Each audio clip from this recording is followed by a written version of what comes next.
مدینہ مدینہ مدینہ مدینہ مدینہ مدینہ مدینہ مدینہ مدینہ مدینہ مدینہ مدینہ مدینہ مدینہ مدینہ۔ سید نوید شاہ صاحب ماشاءاللہ مسجد قبلتین کے پاس ہمارے ایک گائیڈ ہیں، اور دیکھا جائے تو ہمارے حقیقی طور پر سمجھا جائے تو ہمارے سروں کے تاج یہ سید نوید صاحب ماشاءاللہ یہ ہمارے قافلے کے رہبر و رہنما ہیں۔ تو ہم مسجد قبلتین کے پاس ہیں، اور یہاں 2 گنبد ہیں، اور 2 گنبدوں کی ایک خاص بات ہے، اور گنبدوں کے اوپر جو چاند بنے ہیں اس کی کچھ خصوصیات ہیں جو یہاں کی تاریخ کے حساب سے سید نوید صاحب بتا رہے ہیں، تو ناظرین انہیں آپ بغور سنیں۔ السلام علیکم۔ وعلیکم السلام کرام اور میرے زائرین، آپ دیکھ رہے ہیں آپ کو یہ خوبصورت سی جو مسجد نظر آ رہی ہے، یہ ہے مسجد قبلتین۔ اتین عربی میں کہتے ہیں 2 کو، اور قبلہ مطلب قبلہ، 2 قبلوں والی مسجد۔ مسلمانوں نے 17 مہینے کچھ دن بیت المقدس کی طرف رخ کر کے نماز ادا کی ہے۔ تو جب بیت المقدس کی طرف رخ کر کے نماز ادا کرتے تو کافل تانے دیا کرتے کہ جب تمہارا نبی الگ ہے، تمہارا خدا الگ ہے، تمہاری کتاب الگ ہے، تم قبلہ ہمارا استعمال کیوں کرتے ہو، تمہارا قبلہ الگ کیوں نہیں ہے۔ تو جہاں آج مسجد قبلتین واقع، یہاں ایک قبیلہ آباد تھا جس قبیلے کا نام تھا قبیلہ بنو سلمہ۔ پیارے آقا صلی اللہ علیہ وآلہ وسلم کسی کی تیمارداری کے لیے یا کسی کی دعوت پر یہاں تشریف لائے تو 4 رکعت نماز فرض کا وقت تھا، تو حضور نے 2 رکعت نماز مسجد اقصی کی طرف رخ کر کے ادا کی۔ جیسے ہی تیسری رکعت میں تھے تو دل میں خیال آ جاتا ہے۔ کیا دل میں خیال آتا ہے؟ کہ کاش مسلمانوں کا قبلہ تبدیل ہو جائے، کاش تعویل قبلہ کا حکم آ جائے۔ تو اپنا چہرہ انور دل میں جیسی خیال آتا ہے نا، لیکن اگر دل میں کوئی خیال آ جائے نا نماز کے دوران تو نماز ٹوٹ جاتی ہے، پر وہ اللہ کے محبوب نبی صلی اللہ علیہ وآلہ وسلم کے دل میں خیال آیا۔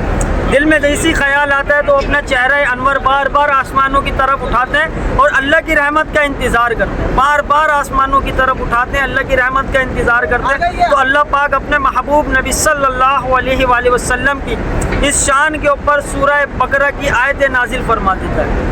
اللہ پاک قرآن پاک میں کیا فرما رہا ہے؟ قد نرا تقلب وجهک فی السماء فولینک قبلۃ ترضاها فولی وجهک شطر المسجد الحرام، کہ اے میرے محبوب نبی ہم دیکھ رہے ہیں آپ کے چہرے کو بار بار آسمانوں کی طرف اٹھانا۔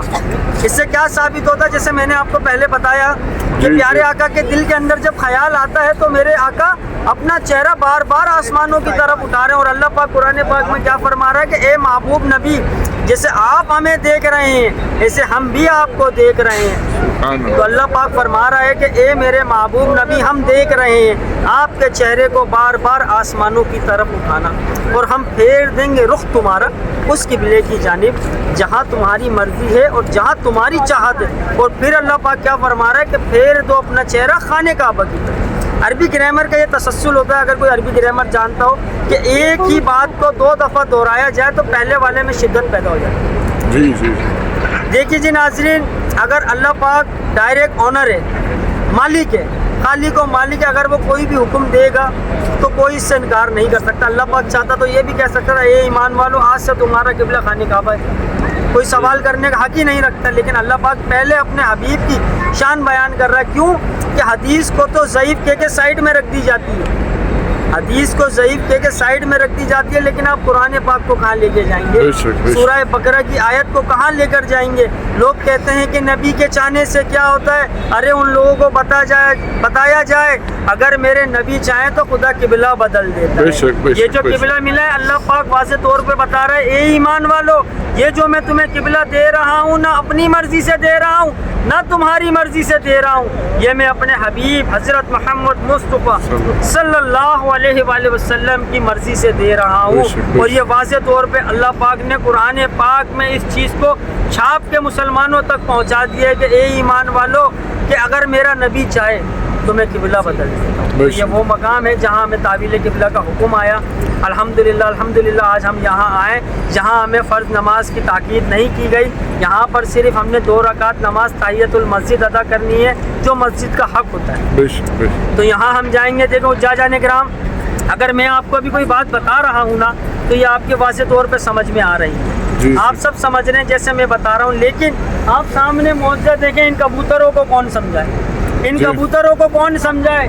لیکن آپ دیکھیں، اپنی زندہ آنکھوں سے دیکھیں کہ جس گنبد کے اوپر آج کبوتر بیٹھے ہوئے ہیں اس کا رخ خانہ کعبہ کی طرف ہے، اور جس پہ نہیں بیٹھے ہوئے اس کا رخ ہے مسجد اقصی کی طرف۔ تو کبوتروں کو بھی پتہ ہے کہ پیارے آقا صلی اللہ علیہ وآلہ وسلم نے وہاں سے چہرہ پھیر دیا تھا، خانہ کعبہ کی طرف کر دیا تھا، تو آج وہ کبوتر بھی اس خانہ کعبہ کی رخ کر کے بیٹھا کرتے ہیں۔ تو اس سے بڑا معجزہ لوگوں کو بتانے کے لیے اور کچھ نہیں ہے، یہ نہ میں نے کبوتروں کو سمجھایا ہے نہ آپ سمجھا سکتے ہیں۔ تو آپ خود اپنی زندہ آنکھوں سے یہ معجزہ دیکھیے، آپ اپنی آنکھوں پہ یقین کیجئے کہ یہ کسی کے انسان کے ہاتھ کی تاکید نہیں ہے، یہ خالق و مالک نے ان کے دلوں میں ڈالا ہے کبوتروں کے، کہ جب میرے حضور نے یہاں سے چہرہ پھیر لیا تو تم نے بھی اس طرف نہیں جانا ہے۔ تو جانے کرام، یہ مسجد قبلتین ہے جہاں ہم آج موجود ہیں الحمدللہ۔ اس کے بعد ہم اور زیارتوں پہ جائیں گے انشاءاللہ، آپ کو باقی زیارتوں کے بارے میں بھی تاریخ کی روشنی ڈالیں گے انشاءاللہ، آپ کو باقی بیان وغیرہ حدیث و قرآن کی روشنی۔ اچھا، یہ میناروں پہ جو مکمل چاند آپ یہ جو میناروں پہ چاند دیکھ رہے ہیں نا، آپ نے دنیا کی بہت ساری مساجدیں دیکھی ہوں گی، ہر مسجد کے اوپر جو چاند ہوتا ہے نا گنبد پہ اور میناروں پہ، وہ آدھا ہوتا ہے جس کے اندر گیپ ہوتا ہے، لیکن جس مسجد کے اندر مینار پہ، گنبد پہ یا ممبر پہ آپ چاند پورا دیکھیے تو آپ سمجھ جائیں کہ یہ مقدس مسجد ہے، یہ مقدس جگہ ہے جہاں پہ پیارے آقا صلی اللہ علیہ وآلہ وسلم نے نماز ادا کی اور قیام کیا۔ آپ مسجد نبی کے مینار دیکھیں، گنبد دیکھیں، اس کا چاند دیکھیں، پورا نظر آئے گا۔ آپ مسجد قباء کا مینار دیکھیں، گنبد دیکھیں، ان کے چاند پورے نظر آئیں گے۔ آپ مسجد قبلتین کے مینار دیکھیں، گنبد دیکھیں، آپ کو چاند پورے نظر آئیں گے۔ آپ کو سبع مساجد کے چاند دیکھیں، مینار دیکھیں، گنبد دیکھیں، اس پہ آپ کو چاند پورے نظر آئیں گے۔ تو یہ میرے پیارے آقا صلی اللہ علیہ وآلہ وسلم کی فضیلت ہے، رحمت ہے، کیونکہ وہ رحمت للعالمین ہے۔ دنیا میں کوئی بھی شخص اس چیز کو نہیں جھٹلا سکتا۔ کیوں نہیں جھٹلا سکتا؟ کہ اگر اس چیز سے اس کو نشانی کو ہٹا دیں گے، اگر وہ اس نشانی کو ہٹا دیتے ہیں تو لوگ پہلے ہی سمجھ جائیں گے کہ یہ چیز کسی باطل ہے، لیکن یہ نہیں ہٹا سکتے۔ کیوں نہیں ہٹا سکتے؟ کیونکہ ان کو پتہ ہے کہ دنیا کے اندر ہم کچھ اور ہیں، لیکن عاشقان رسول اپنی جان دینے کے لیے ہی تیار ہیں۔ شاعر نے کیا خوب کہا اس جگہ پر آ کر کہ حسن یوسف کو دیکھ کر کٹی مصر میں انگشت زنا، اور سر کٹاتے ہیں تیرے نام پر مردانے عرب۔ یہ اعلیٰ حضرت کا شعر ہے ماشاءاللہ۔ بیٹھوں اگر میں اس کی آپ کو تشریح کرنے بیٹھوں تو اس کی تشریح کچھ ایسے بنتی ہے کہ یوسف علیہ السلام کا حسن دیکھ کر مصر کی عورتوں نے بے خیالی میں اپنی انگلیاں کاٹی تھی، کیونکہ یوسف علیہ السلام کو وہاں سے گزارا گیا اور ان کے ہاتھ میں ایک پھل دے دیا گیا اور چاقو دے دیا گیا۔ وہ یوسف علیہ السلام کو دیکھتی گئیں اور بے خیالی کے اندر اپنی انگلیاں کاٹتی گئیں۔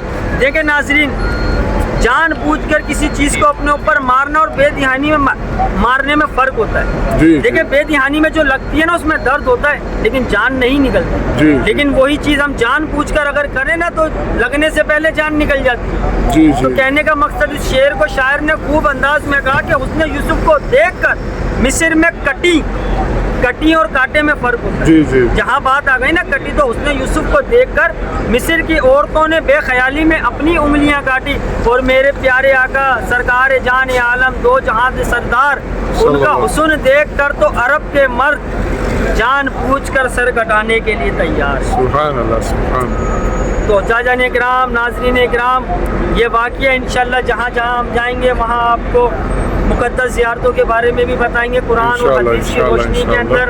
اجازت چاہیں گے، السلام علیکم ورحمۃ اللہ وبرکاتہ۔ سید نوید صاحب ماشاءاللہ، جزاک اللہ خیر، بہت بہت شکریہ آپ کا، اللہ آپ کو خوب جزائے خیر سے نوازے۔ ناظرین کرام، جی حضور کا حضور کا نہیں گائیں گے تو پھر ہمارا تو کھانا فضول ہے نا جی۔ جی جی جی، اور ماشاءاللہ آپ ہمارے بابا جی کہتے ہیں، آپ کو دیکھ کے ایک شعر مجھ کو بھی یاد آیا ہے۔ پہلے ہم آپ کو سنائیں، پھر ہمارے بابا جی کا ایک شعر ہے۔ عطا ہو، عطا ہو۔ بابا جی کہتے ہیں، میں کس انداز میں اس شعر کو بیان کروں، پہلے آپ سنا دیجئے پھر میں اس کا انداز لے کر آؤں شعر۔ میں آپ کو دیکھ کے، آپ سید زادے ہیں تو آپ کو دیکھ کے مجھ کو ایک شعر نظر آیا۔ حضور اعلیٰ حضرت امام احمد رضا فاضل بریلوی علیہ رحمۃ الرضوان کا، وہ کہتے ہیں تیری نسل پاک میں ہے بچہ بچہ نور کا، تو ہے عین نور تیرا سب گھرانہ نور کا۔ سبحان اللہ، سبحان اللہ۔ یہ سرکار کا در ہے، در شاہ تو نہیں، جی جی، جو مانگ لیا اور بھی کچھ مانگ. سبحان وہ اللہ. جو لوگ کہتے ہیں کہ کرم ہے ان کا محدود, ان جی. لوگوں کی باتوں میں نہ آ, اور بھی کچھ مانگ. سبحان دے اللہ. سکتے ہیں کیا کچھ, یہ کچھ دے نہیں سکتے, یہ بات نہ کر, ہوش میں آ, اور بھی کچھ مانگ. چوری ہی میری کم تھی, کیا مانگتا ان سے, وہ تو کہتے رہے مانگ مانگ مانگ, اور بھی کچھ مانگ. سبحان اللہ. یہ آپ کے بابا جان کا شعر ہے. یہ ہمارے بابا جان کا شعر ہے, سبحان اللہ. خادم حسین رضوی صاحب, سبحان اللہ. سبحان اللہ. امیر مجاہدین, جی، جو جی. حضور کی ناموس کے لیے پاکستان کے اندر بہت بہت بہت بڑے تخت کے اوپر فائز ہوئے, پھر افغانی دنیا سے رخصت ہو چکے ہیں, لیکن مسلمانوں کے اندر اور پاکستان کے مسلمانوں کے اندر وہ حضور کی ناموس کو جگا گئے. سبحان اللہ. وہ سبحان. کہتے تھے جی ابھی تو میں معذور ہوں, تو میں نے ان کے تخت و تاج ہلا دیے, اگر میں اپنے پیروں پہ چلتا تو ان کی نسلیں بگاڑ دیتا. اللہ اکبر. جی جی. تو اجازت چاہوں گا حضرت. جزاک اللہ. جزاک اللہ. السلام علیکم ورحمۃ وعلیکم اللہ السلام وبرکاتہ. ورحمۃ اللہ وبرکاتہ. عزیزان گرامی, السلام علیکم ورحمۃ اللہ وبرکاتہ. یہ پہلا عمرہ ہے میری زندگی کا, جس کی چند جھلکیاں آپ نے ابھی دیکھی. انشاءاللہ تعالیٰ اسی طرح مقدس زیارتوں کے ولاگس آپ تک پہنچانے کی کوشش کریں گے, اور آپ اپنا خوب خیال رکھیں, اور معمار ملت چینل کو سبسکرائب کرنا نہ بھولیں. آپ کا میزبان محمد شعبان قادری آپ سے مؤدبانہ ملتمس ہے کہ آپ معمار ملت چینل کو سبسکرائب کریں, لائک کریں, اور زیادہ سے زیادہ شیئر کریں. السلام علیکم ورحمۃ اللہ وبرکاتہ.